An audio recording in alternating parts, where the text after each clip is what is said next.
The show can't start until we crack open a bottle of Revelton. Whether it's their crisp, clean vodka, the bold spice of their rye whiskey, the rich smoothness of bourbon, or the original honey whiskey that started it all, every pour is a taste of craft and passion straight from the heart of Iowa.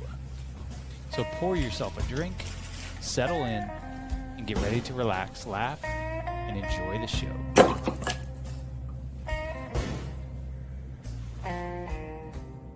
Hey, it's Andrew Downs. I'm proud to support Three Beards Media, and I would love to work with you. If you need merchandise for your company, organization, band, softball team, whatever, I can help. From name brand apparel to promotional items, large orders or small, online stores, and more, I can help your brand stand out. AKC Marketing is local, based in Johnston, and we are an employee-owned business, so our costs are low and our turnaround times are fast. But most importantly, we give you personal service to make sure you get exactly what you're looking for. Email me at andrew@akcmarketing.com or find me on social media, and let's make some cool stuff together. Now sit back and enjoy this Three Beards Media podcast.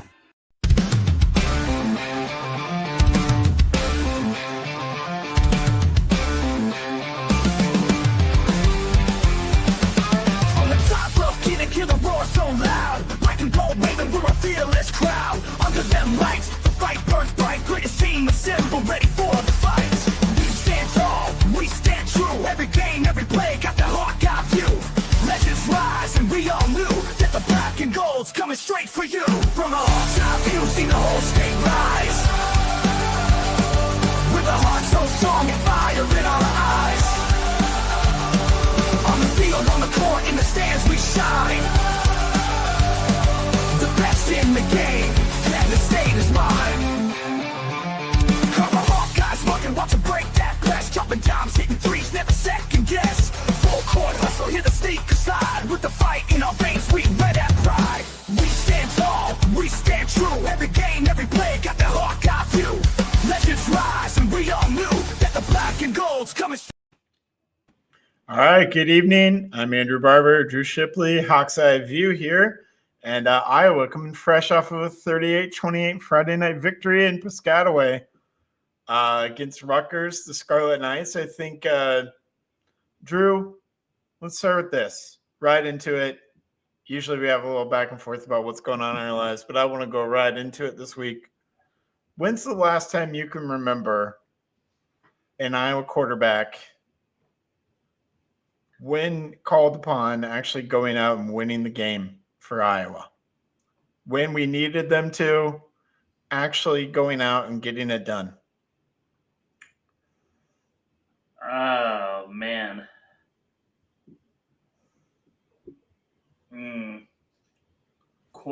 Quarterback play alone?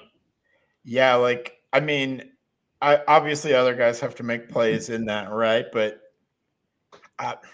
yeah, just quarterback alone, like the quarterback just kind of taking it upon himself to win the game. Probably Stanzi. Yeah, I was going to go a little bit more recent than that. I was going to go Beathard, 2015 Beathard, specifically against Indiana, where he dives in for the end zone late in the game, and that really helps seal the things. That's true.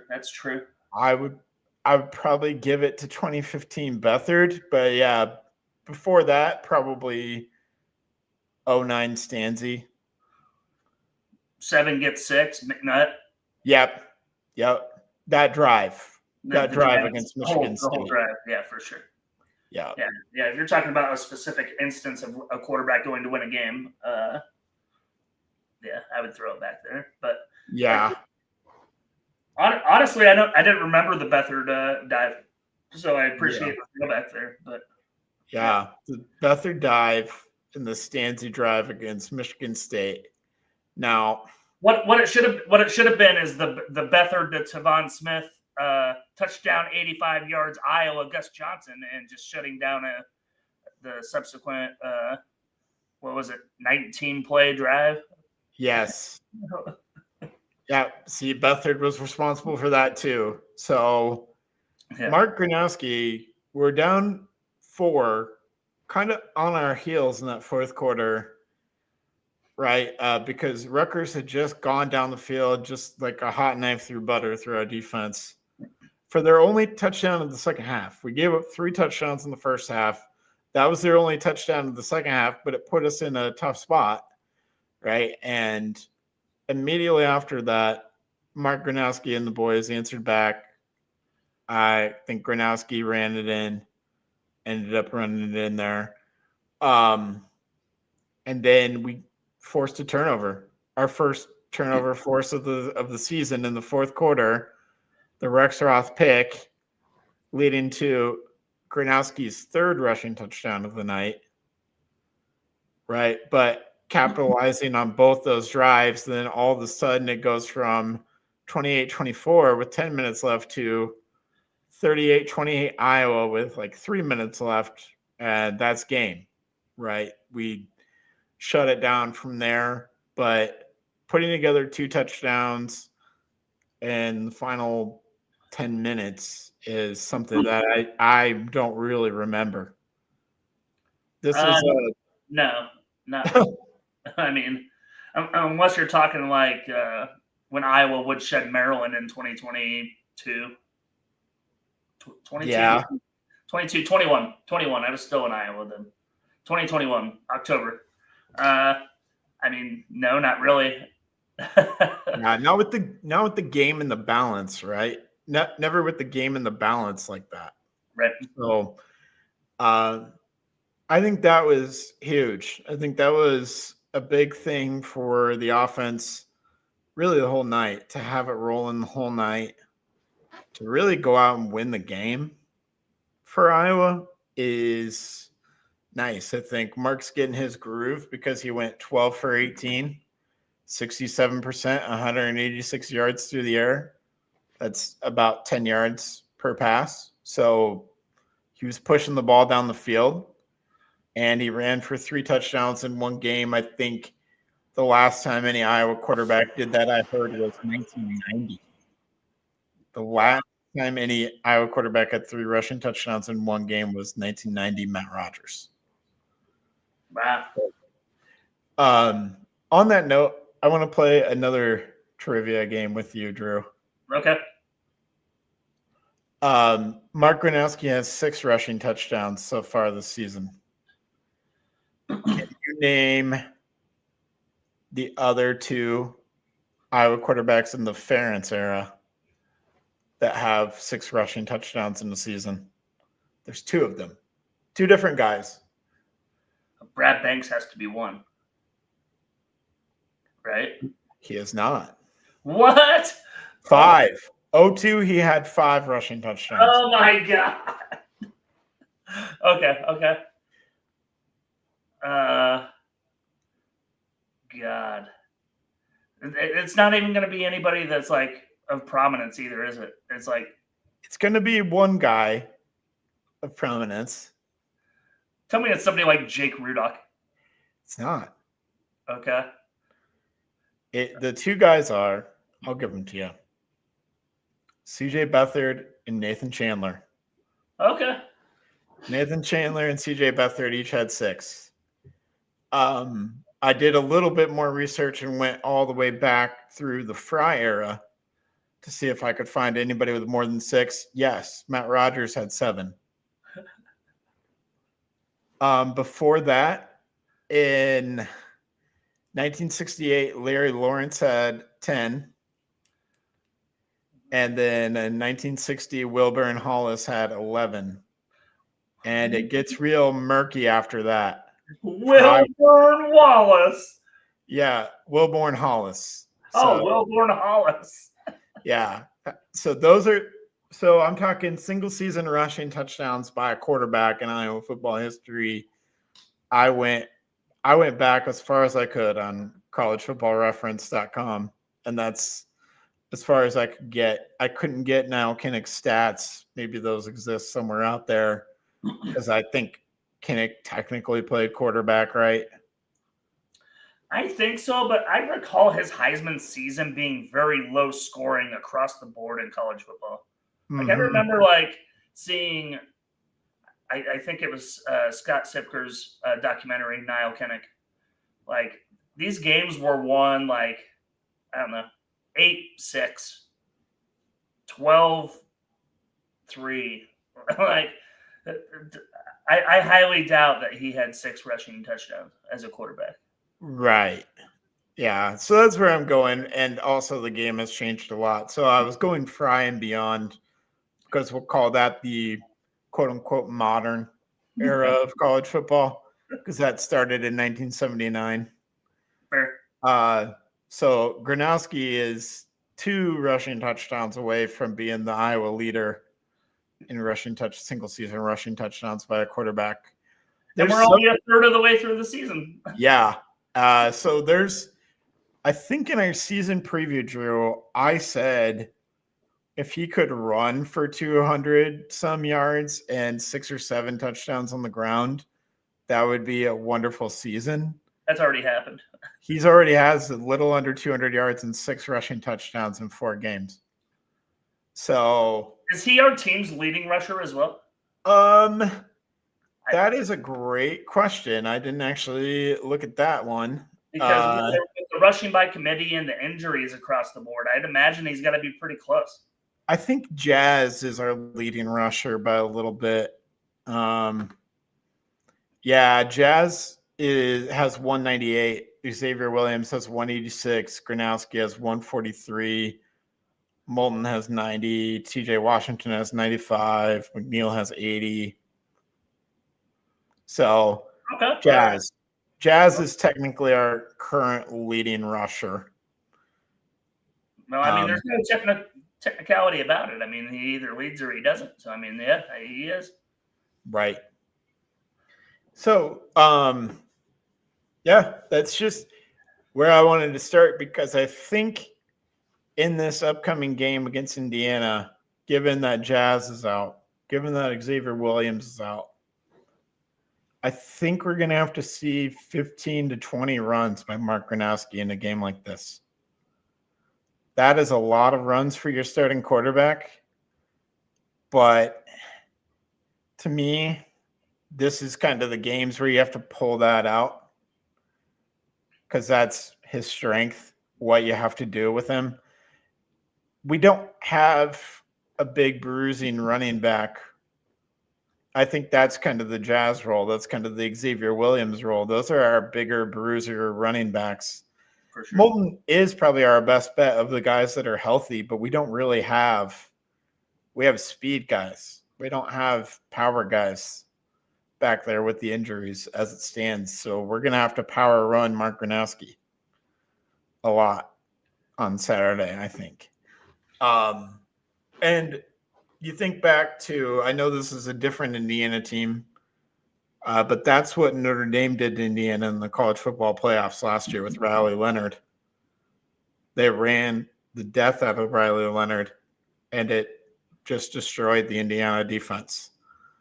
So I think that's going to be a huge key on Saturday for this team. That makes sense. And I mean, I'll dumb it down even further than that. I think they need to have long sustained drives. I think they need to limit the amount of possessions that Indiana gets as explosive as their offense is, right? How they decimated Illinois rather quickly. Now, is that because Illinois was overrated this whole time?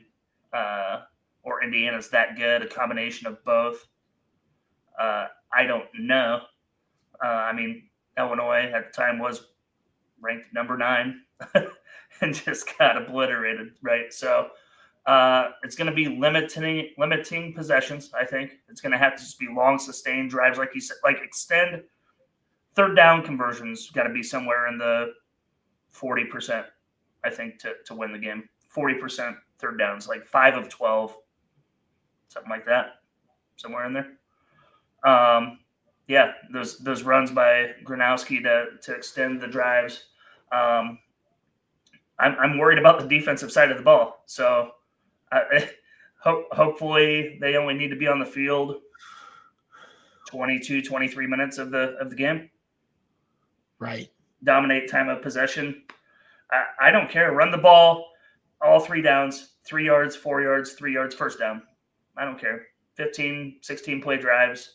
Just beat the living shit out of them on the line of scrimmage, like you said Notre Dame did with Riley Leonard, right? And not turning the ball over and compounding mistakes like that. Give Indiana short fields. Gonna have to avoid that because I think this Indiana offense is explosive. Like I don't think there's going to be stopping them. I think there's just going to be limiting possessions on the defensive side of the ball. I would agree. And we get into a shootout. That's not going to play well. No, and I don't think we want to do that. And this is a game that you're right. We want long, sustained drives, preferably ones that end in touchdowns, not just driving down deep for field goals, because that's not going to get it done. No. But that's where the Gronowski running ability, I think, is awesome for the red zone package. It gives another element of the red zone package that is helpful for a team that doesn't have maybe that big-bodied playmaker. Although, hey, that Dayton Howard play, I don't know if you saw the replay of Gronowski to Dayton Howard. That is probably the biggest pass in Iowa football since the 2021 Penn State pass from Petrus to Reganey. Probably the biggest pass. I was at that Penn State game too, where he threw it clear across the field on that screen, and he was wide open by himself. Yeah, this was different because Howard was a dart because it was time and score, right? Yeah, and it was contested, decently covered. Yeah, it was perfect. Yeah, it was perfect. Yeah. So that was nice to see, and it was nice to see that Howard was involved, because I think he's going to need to be involved this weekend too. I think you hit on a key point, being able to win the line of scrimmage. Pro Football Focus has Iowa as the number one offensive line in college football, and 4 of our 5 guys are ranked number 1 at their position. That's wild. The only guy who isn't is Dunker, and he's second. He's barely second. Right? So we almost have number 1 guys all the way across the board in all of college football. Lauk, we talked about him before the season. We talked about the left tackle spot and being concerned about it. No longer a concern. No. Not a concern at all. The offensive line is really in no way a concern, pretty much. So I think that's the big key to the game for me is Illinois couldn't do anything on the ground against Indiana. They had nothing going up front offensively. They averaged 2 yards per carry. And I was going to have to average 4+ in this game to legitimately have a chance. And I think they can do it because I firmly believe we have a better offensive line than Illinois. Also, the Indiana defense, it's very not the same, but similar but different to Iowa State's in a way, where they play 3 down linemen, but they're more built for speed. They're not built for maybe power. Like Iowa State builds their defense for power so they can fit the runs. And Indiana's defense is undersized, maybe a little bit, but they fly. They fly to the ball. They tackle hard. Undersized but mighty still, and they kind of try to confuse you. They play a lot of games. They try and make you think that 6 people are coming after the quarterback when really only 4 are. And the opposite, right? So this is going to be a game where Gronowski, who has did it several times against Rutgers, changes the play and gets us into better plays. He did that against Rutgers, and it worked out for big plays to Phillips, to Ortworth, to his touchdown, one of his touchdowns. Like he changed the play at the line, changed his protections, and I think that's going to be huge in this game. We're going to need him to do that quite a bit and to be able to diagnose, what are they really doing? Because they're trying to disguise everything. they don't try to tip their hand. They try to disguise everything on defense. Indiana does. So that's going to be something very difficult to deal with. Sure. So, but Indiana, they're damn good, Drew. They have 2 NFL wide receivers in Elijah Surratt and Omar Cooper. Granted, they aren't as tall as Rutgers receivers, so I think that helps us a little bit because we were going up against 6'6" and 6'5" against Rutgers. This week it'll be 6'2", 6 foot for the top 2 guys. All right. A little bit more manageable in terms of just the sheer size, and we've seen it time and time again. Like Deshaun Lee gets beat by bigger receivers. TJ Hall has been awesome. He's one of the nation's leaders in pass breakups. I don't know if you knew that. I did not know that. Yeah, he's one of the nation's leaders in pass breakups. So I'm not concerned about TJ Hall. He is more than doing his part to help out the pass defense. But it's going to come down to that second corner, I think, defensively.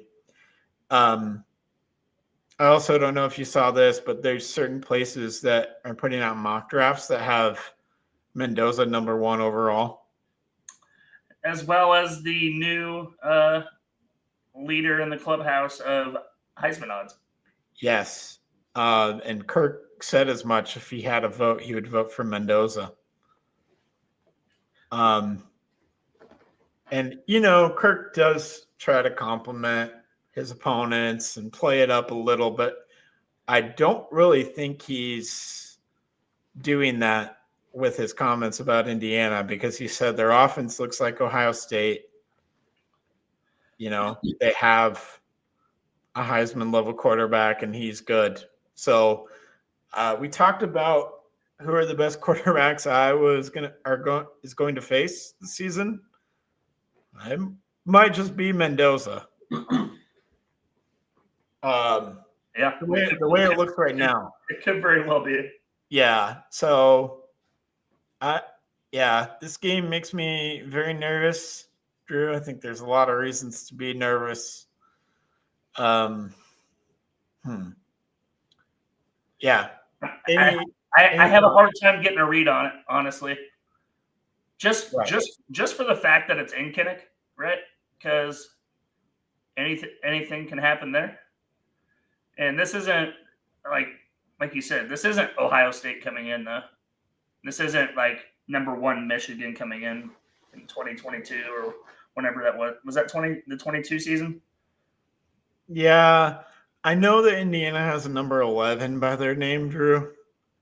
But the way that they're playing, they're really, I think, a top 5 squad. Wow. At this point in time. I really do. I really think they're a top 5 team. So I think the number 11 is actually deceiving in a way.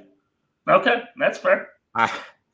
Yeah, just from what I've seen. Again, maybe I'm giving a little too much credit to their throttling of Illinois. But man, they fired on all cylinders. It wasn't just Mendoza lighting it up. It was their special teams blocking a punt, returning it for 6. Their defense shutting down Illinois. Like that's the story too, is like we've talked up about their offense.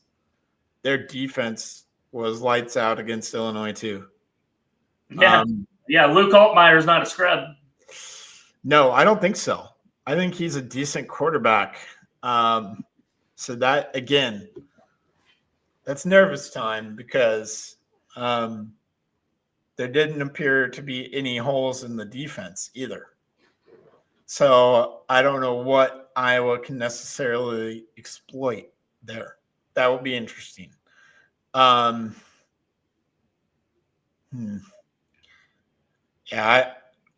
other point that I guess I want to make here, and then maybe we can take a little break. Indiana has not faced any sort of adversity so far this year.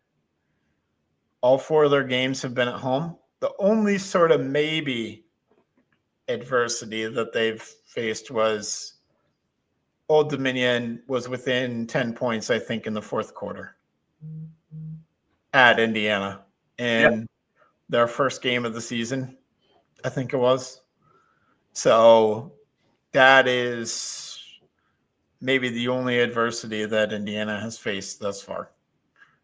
So rolling into Kinnick, it's a 2:30. I wish it was a night kickoff. But rolling into Kinnick against a team like Iowa, who is now maybe rolling on offense, feeling good off that Rutgers win, has an extra day of rest. You know, the crowd's going to be jacked up for this. They're going to be trying to do everything they can to help the team out. And I think that Iowa really has to seize the moment and get the ball, score early. Do something early, kind of like 2017 Ohio State. Amani Hooker took the first play from scrimmage back for a pick six. Woodshed, 52-24. Yeah, and I'm not saying that the game would turn out like that, but it kind of like we saw against Rutgers, opening kickoff, return for a touchdown, right? That gave Iowa a lot of momentum. Yeah, but then we can't turn around and get in the hole 14-7 right after that. Right. That's what I mean is Iowa's got to punch and score first because Illinois did not and found themselves in a big hole early because they weren't able to run the ball, having to punt the ball right away. And all of a sudden they're down 14 and the game's over, right? It just snowballs from there and it's all done. Yep.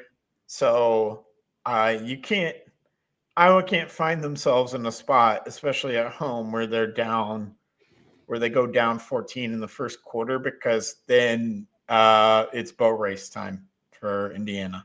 For sure. They're boat racing us. So it's got to be punch them in the mouth right away. And then once you have them down, you have to keep them down. Like if we're able to get them down at all, we're going to have to like continually be aggressive throughout the game. For sure. Yeah, there's no playing to lose the game. Playing not to lose mentality here. Yeah. Yeah. This traditional Kirk Ferentz playing not to lose bullshit is not going to fly in this matchup. No, although I do think we kind of need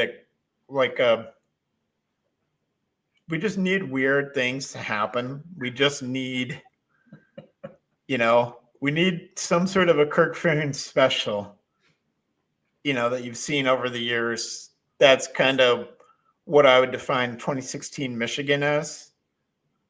I think we need that kind of a Kirk Ferentz special for this one. Again, muck it up, make it ugly somehow. Yep. I don't know how that we can do that, but I feel like that is exactly the key to victory, is make the game ugly. So, yeah. All right. If you want to, we can just go ahead and take a little break, and then we'll come back. All right. Making great tasting bourbon requires the perfect combination of ingredients, conditions, and time. The longer it rests, the better it tastes. Revelton Distillery's new single barrel bourbon is made from 80% corn, sourced 100% from Iowa farmers. And unlike mass-produced bourbons, each barrel of Revelton's single barrel bourbon is unique, proofed on when it tastes best. As they like to say, it'll be ready when it's ready. And to ensure the highest standards of quality and flavor, owners Rob and Christy Taylor oversee the production and bottling. Every single barrel. Iowa born, Iowa aged, Iowa bottled. Try the new single barrel bourbon from Iowa's own Revelton Distillery. ReveltonDistillery.com.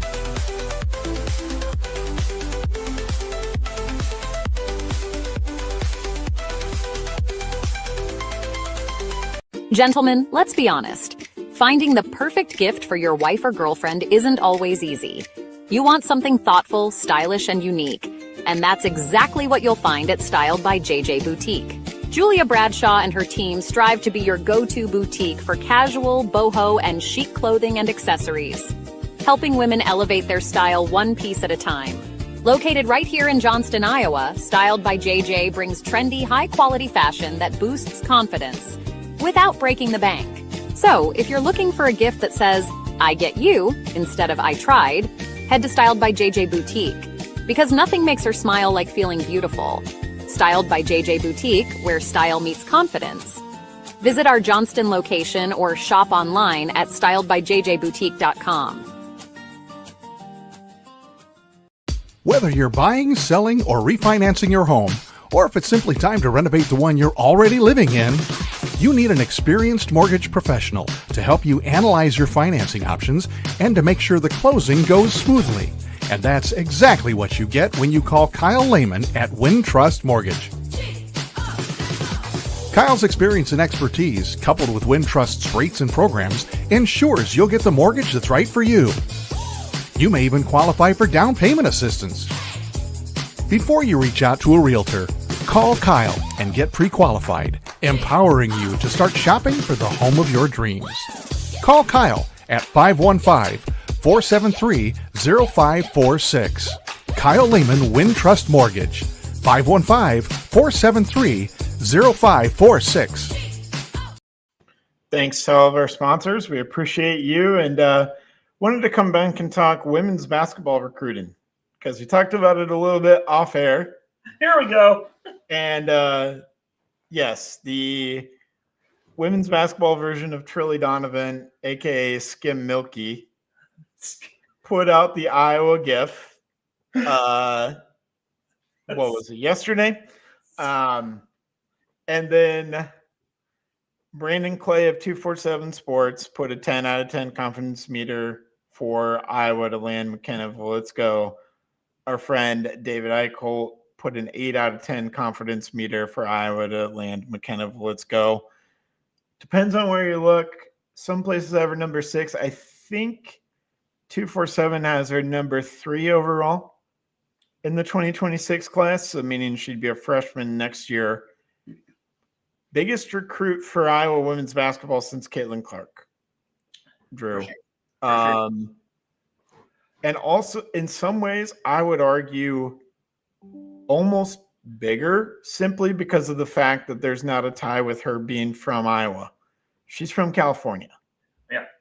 And we went toe-to-toe with South Carolina in the end and came out on top in a women's basketball recruiting battle. Hold on. We did.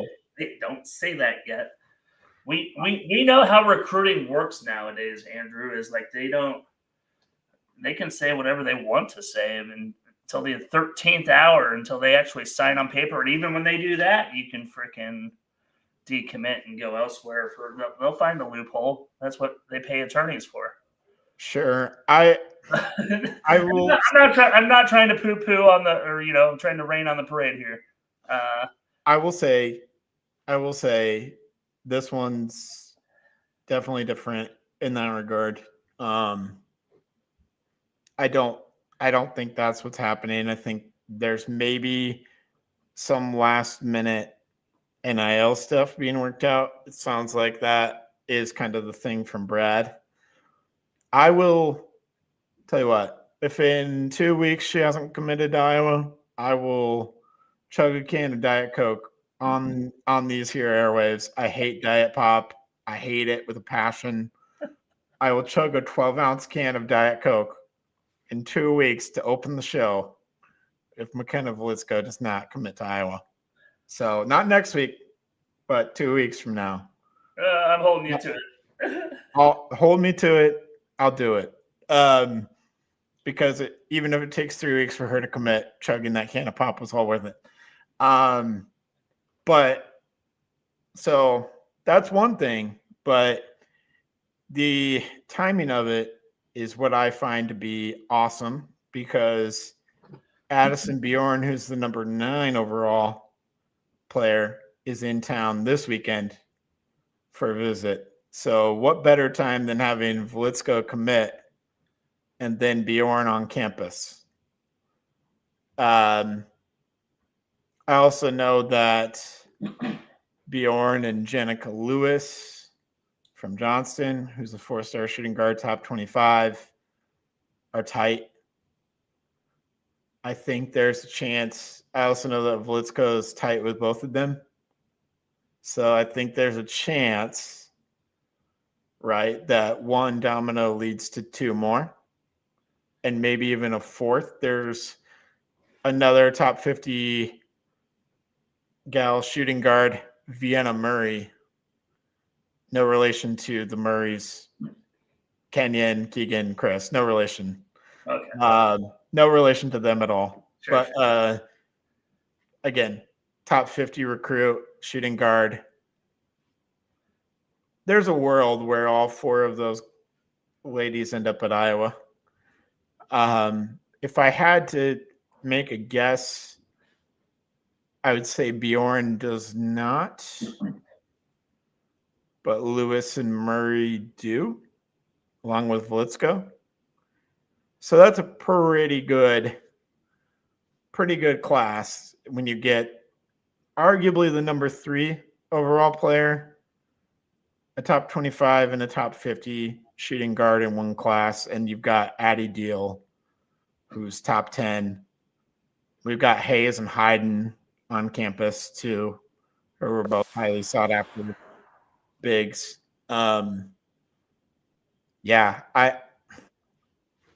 It's a nice upward trajectory. Vlitsko is and can be the centerpiece of a team that wins it all. Right? You got to fill in the right people around her. And that's kind of what I've been saying recently with Iowa women's basketball is it's different because, yes, I loved Kate Martin. I loved Gabby Marshall, Molly Davis, Monica Sonano, right? Great group, but not highly sought after as recruits. They developed. That's fair. They developed, but it's just a different level when we're on a trajectory where in 2 years, all the starters could be former couple 5-stars and 3 4-stars. That's a different kind of level.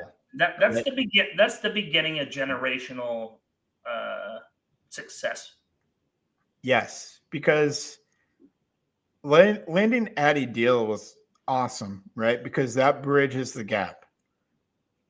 Landing Vlitsko takes it to another level where, again, stars are going to get other stars to come to Iowa. Well, especially when they're juniors and seniors, right? Right. And Jan Jensen has good relationships with these recruits, even some of the ones that haven't picked Iowa. I mean, we see it with the transfer portal all the time, right? Don't close the door. Don't close the door. Don't close the door. So, like Gigi Battle just picked Indiana, but Iowa was very much in the thick of that race. Things go wrong at Indiana, Gigi Battle could be coming back to Iowa, right? Because there was a good relationship there. So I don't know. I don't want to get too far ahead of myself, Drew. That's why we have you on the show, so I don't count all my chickens before they hatch. But yeah, you can reel it back in here. But I don't know, man. Let's just live in a world where the Vlitsko thing comes to fruition. What does it mean or signify to you? Yeah, like I said in the beginning, it leads to the generational success of the program, right?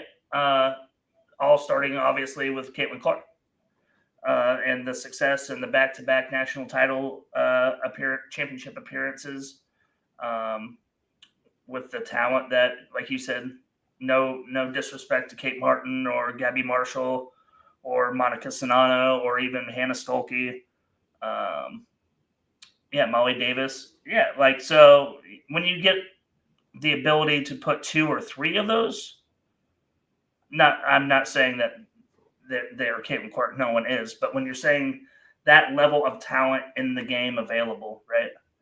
Altogether, when you get to put 2 and 3 of those top 20 players together on one squad, that is going to lead to, when that class or juniors and seniors will lead to the class of 2030, class of 2031, top 5, top 10 recruits, and just then it becomes, I don't want to say powerhouse because how long do you need to be successful to be a powerhouse, or what in the men's game would be considered a blue blood? What do you need? Like, because we can't be considered a blue blood. We didn't win a championship, and I think that's a definition of blue blood, right? Is like several championships over like a decade period, something like that. Yeah, we had back-to-back title game appearances, didn't get it done. Right. So, like the Buffalo Bills, for example, are not a blue blood. Sure. The Minnesota Vikings are not a blue blood. But they're one of the, I guess you would say, true contenders. Right? Like, they had an actual legitimate shot, just didn't get it done. And honestly, do we care what it's called? Yeah. No, I don't know. But you're asking a continuously stockpile the farm system, if you will, of class of 2030, class of 2034, over the next 2 decades. I don't know how long Jan Jensen plans on being around. How old is she? Is she upper 40s? Oh, no. Why do I feel like she's older than that? But and does that matter? Usually it does. Look at there's some programs that had downward trajectories, like Coach Williams at UNC and Hubert Davis backfilling him. That transition hasn't gone exactly smooth. Right.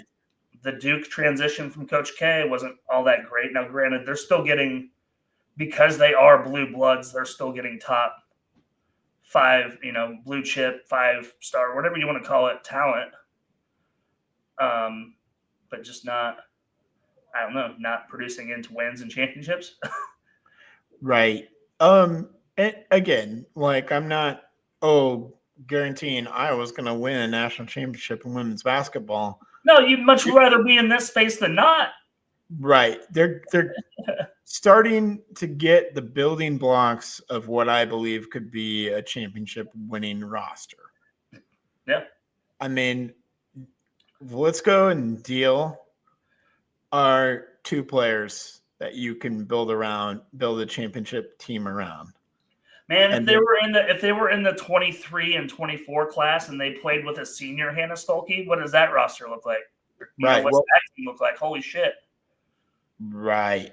Exactly. That we'd be talking about a team this year that would be ready to go to the Final Four, probably. A Final Four quality team. Now we're also talking about talent that hasn't seen a minute of college basketball, right? We're assuming these players are who the scouts and the people that get paid to do this are, right? Yeah, we do see, freshmen burst onto the scene in women's basketball, right, and have good years, great years, right? I think it's a little bit easier in basketball specifically to be a freshman and a sophomore and have a big impact. Again, 5-star ranking doesn't always mean you're going to translate to being an elite college basketball player, right? Necessarily, but a lot of times it does translate to some sort of success at the next level. You have the talent to be elite. It's just will you capitalize on it? And I think Jan Jensen is a good coach to be with if you're trying to get the most out of your talent. Sure. I think she's going to do that. She's 56, by the way. Okay. So probably a decade in her, maybe? Yeah, right. Which is more than enough time to really build. Sure. I mean, it's going to involve some transfer portal success as well, right? Sure.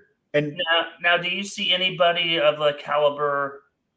Let's throw her name out here. Juju Watkins. Do you Uh, ever see her leaving USC? Now she's coming off a torn ACL, right? I don't know if she's playing. I don't know if she's playing this upcoming year or not. She's going to be a junior. Yeah, I don't know if McKenna Velisco is a Juju Watkins level player. What I'm saying is do you see Iowa having the ability to Land? attract that type of talent to come in a 1 year, 2 year deal of that's what puts it over the top? Because I don't see necessarily USC as a program as it stands having enough to win it all. Right. And I do think Iowa has the ability because we were at one point in the race for Kate Harpering, who was the number 1 overall. She ended up at North Carolina. That's a weird place to land in women's basketball. Close to home, Okay. I guess is what I could say. Some of that still matters. That's amazing. Yeah. But again, I think we have more of an ability now with who we have currently on the team and then potentially coming. And we'll have to see how 2026 unfolds for women's basketball recruiting, because if I'm wrong about Addison Bjorn and she decides to follow Velisco and Jenica Lewis follows and Vienna Murray follows, well, then you're going to have some people, specifically, I think, in the transfer portal in the upcoming years that are going to be highly interested in playing with that group. Sure. Because that in 2 to 3, if that all unfolds in 2 to 3 years, those 4 plus Deal are basically your starting 5. Yeah. Deal running the show. Well, I guess you probably need either Hayes or Hayden in there for some size. Just throw a 6'7" or a 6'4" gal in there for some size. You love Ava Hayden, so I mean, you might as well throw her in there. She's got skills though too, man. She's not just 6'4". We've seen her put the ball on the deck successfully. We've seen her hit mid-range jumpers. She's already dribbled more than Monica Sonano did her whole career at Iowa. So yeah, and she's apparently developing a 3-point shot at 6'4". So looking at a Megan Gustafson type. Yeah, potentially. I mean, more like a taller McKenna Warnock, right? Like that kind of a player. And you put that with Velisco, who I don't think the 3-point shot is her game, but she can handle the ball, and she's a relentless rebounder. She's 6'4" and is going to mix it up down low, right? Power forward, but we need those 6'4" girls to contend for a national title against Connecticut, against South Carolina. Like, we need the size just outright because this is how it is. Yeah. Well, yeah, but next year we could roll out a lineup that has 6'4", 6'4", 6'7". We could throw a lineup out there and it would be a legitimate lineup because Velisco has wing skills, right? See, that's the beauty of having someone with versatility, right? And Addie Deal is versatile too. She can play on the ball, off the ball.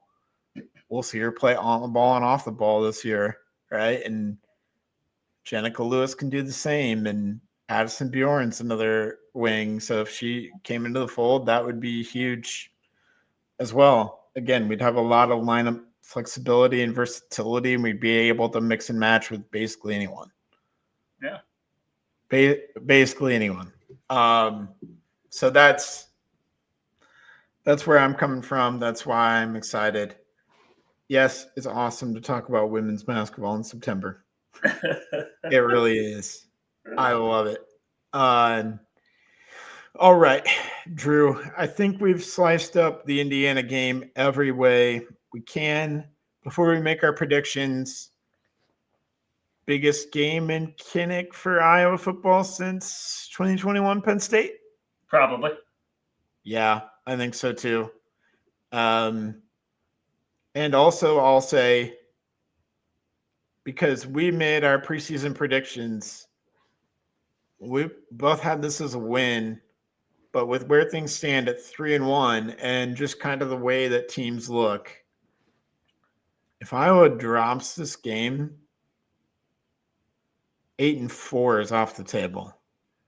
Probably, yeah. It's a 7-5 year because we're going to play Penn State and Oregon, and I feel better about Penn State than Oregon maybe at this point. But not much. Not by much. No. Not by much, right? We'll see what happens with Penn State, Oregon, because they're playing each other this weekend. I mean, the good news is all three of them are in Kinnick, right? So Right. But USC, unfortunately, is not, and USC looks good. yeah, I don't see any scenario. I don't care what it looks like when we go into the USC game where I'm picking the Hawkeyes. Right. That's what I mean is like you kind of have 3 games on the schedule after this one where you look at it and say, that's a 25% chance at best of us pulling out a win. Just, right. And Big Ten team, traditional Big Ten teams going to the West Coast does not bode well. Just doesn't. So Right. So that's it. I think it's nice too that the other thing I think we have going for us against Indiana is they're riding high. They couldn't be possibly any higher than where they are now, right? Having beat a rival in Illinois, crushed them at home, a number 9 team at home. They're really feeling themselves, and I think just it's natural for 18 to 22-year-old kids to get a little bit high on themselves. Sure. And maybe overconfident. So we're maybe catching them in a place where they're going to come into Kinnick overconfident.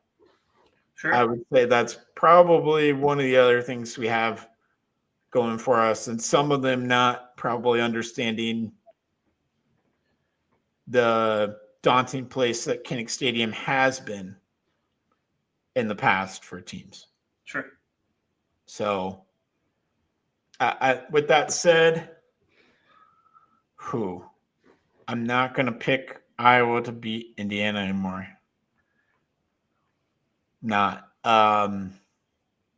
Sean Box said 34-24. I'll say 31-27. I'll say Iowa keeps this close enough. Or maybe it's a late touchdown scenario. What does close enough mean? Like where you're just not like disheartened? Spread. Covering the spread. Okay. Covering the spread because the spread's now 7.5, which I honestly thought it would be more. There's been some places I've heard over the radio waves where it's at 8. Yeah. I'm surprised it's not double digits because that's a very real possibility because this is by far the best offense that we have played this far. Oh, yeah, for sure. And best overall team that we played thus far and may very well be the best overall team that we play all year. It's possible. There's a world where Indiana goes undefeated and is one of the top 4 teams, the 1 or the 2 seed in the college football playoff. There's a world where that is real. So, and it doesn't seem out of the realm of possibility with the way they played. So, yeah, I think Iowa having a close loss here would not feel good, but it's not where it was before the season where we saw this game and went, it's a good opportunity for Iowa to get a win against a maybe ranked team. It's completely flipped from that. It's become Iowa has the chance to get a win against a very impressive team. So 31-27 Indiana, heartbreak, unfortunately. There's also a world that I live in college football, Andrew, that at the end of the day, Indiana's Indiana. Indiana's Indiana. I dislike Kurt Signetti so much. He's so much full of fucking shit that I don't care what I actually think is going to happen in this football game. There's no fucking way I'm picking Indiana in this football game. I'm just not fucking doing it. All right. Not doing it. That being said, I think this is going to be the most exciting football game for the University of Iowa this year. Most exciting to watch from gun to gun, from kickoff to gun. And there's going to be an extra gun because this one's going to OT. Walk them off in OT 30-24. Iowa. Oh, my. Like I said in the first 10 minutes, Andrew, I said that the recipe for Iowa to win this football game is to extend drives, long Kirk Ferentz-like 12 to 14 play drives that take 7-8 minutes. It's going to limit Indiana's possessions to score. I don't think they're going to have a problem scoring based on, OT is going to be 24-24. Just call it that. So 3 touchdowns. Right? I don't necessarily think Iowa can score more than that and be competitive in the football game. You know what I mean? Like we don't want a shootout. I don't think we have the guns to be in a 60-minute shootout. Now, what they did to Rutgers, whatever, we got a turnover, scored 2 touchdowns in 4 minutes of gameplay, basically, in the fourth quarter. Probably not happening against this team.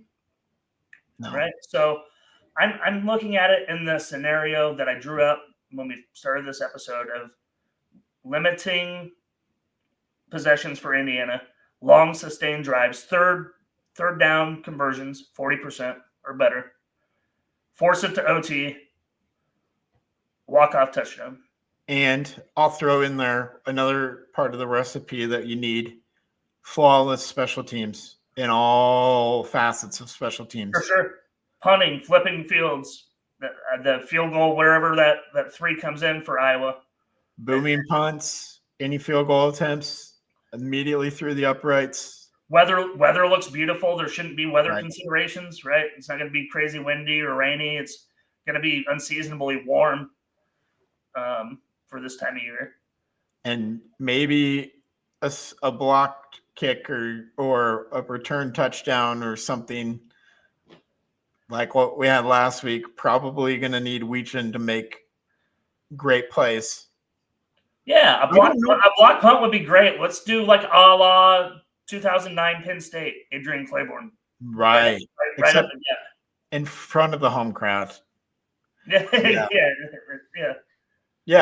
So yeah, I'm gonna see the scenario at the beginning of the episode of those key factors in the game for Iowa to win it comes through, because at the end of the day, Indiana's Indiana, and Kurt Signetti can suck it.